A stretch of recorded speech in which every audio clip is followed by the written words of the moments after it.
Assalamualaikum warahmatullahi wabarakatuh. Hai teman-teman, di sini saya ingin membagikan pengalaman dalam membuat makanan khas tradisional Sumbawa menggunakan bahan utama yaitu susu kerbau murni.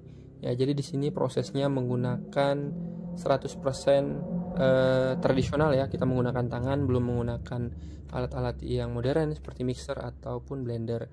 Dan disclaimer dulu, ini adalah untuk dikonsumsi sendiri, bukan untuk dijual.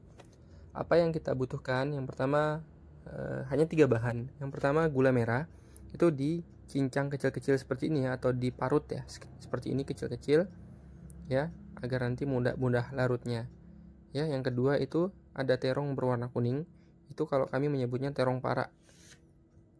Yang terakhir tentu susu kerbaunya ya. Nah, ini terong kuningnya, kalau di Jawa nggak tahu apa namanya. Oke, sekarang kalau udah ketiga bahan ini udah siap, sekarang waktunya kita akan mencampurkan. Sekali lagi teman-teman, ini prosesnya masih sangat tradisional banget ya. Dan ini tidak untuk dijual tapi untuk dikonsumsi sendiri. Tentu tangan kita sudah kita sterilkan terlebih dahulu. Ya teman-teman ya. Setelah gula merahnya atau gula aren ya kita nyebutnya, itu dihaluskan, sekarang kita campurkan ke dalam susu. Kenapa diparut atau dihaluskan tadi gulanya? Biar mudah larut, karena kita becek-beceknya itu pakai tangan, nggak pakai mixer ataupun blender.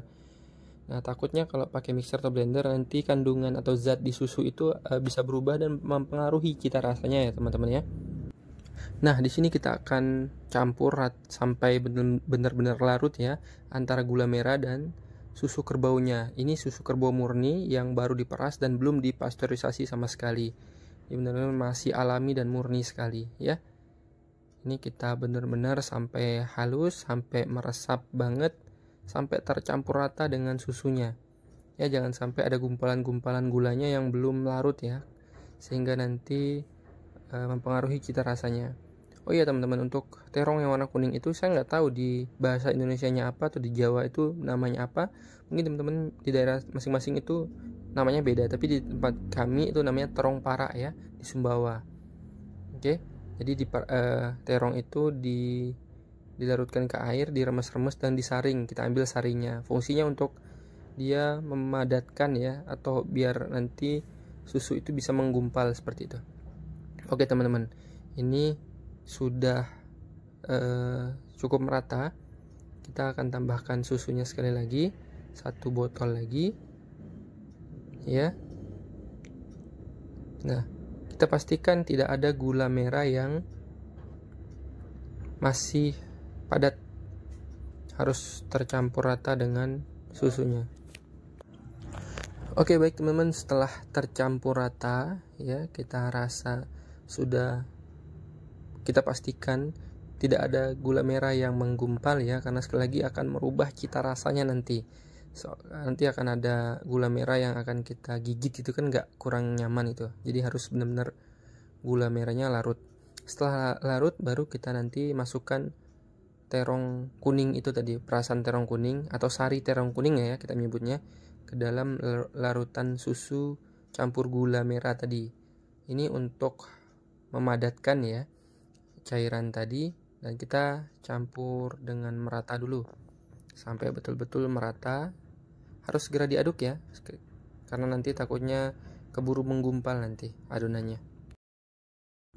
Dan pastikan sekali lagi tidak ada gula merah atau gula aren tadi yang menggumpal ya teman-teman ya. Pastikan diaduk dengan merata, karena nanti tentu akan mempengaruhi cita rasa.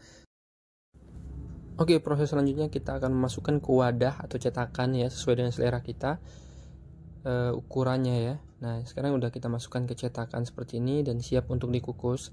Tapi sebelum apinya dinyalakan, ini kita diamkan selama kurang lebih 20 menit ya. Kita biarkan dulu biar dia tuh sedikit mengendap ya, atau dia itu agak padat ya. Nah, ini kita cek dulu, kita goyang-goyangkan. Kalau masih terlampau cair seperti ini, jangan dulu kita nyalakan apinya. Seperti itu. Oke. Nah, ini yang udah jadi ya. Kita skip aja videonya tadi biar cepet ya, biar nggak terlalu panjang videonya. Ini yang udah matang ya teman-teman ya. Setelah kita kukus tadi sekitar ya kurang lebih 30 menitan lah, kalau saya nggak salah ya, kurang lebih 30 menitan. Sekarang kita akan coba. Ini adalah namanya palupu, kue tradisional khas Sumbawa, terbuat dari bahan utamanya itu susu kerbau. Nah, ini dijamin steril juga karena udah dipanaskan, udah dikukus gitu. Jadi tanpa dipasteurisasi juga udah aman. Thank you teman-teman, see you the next video.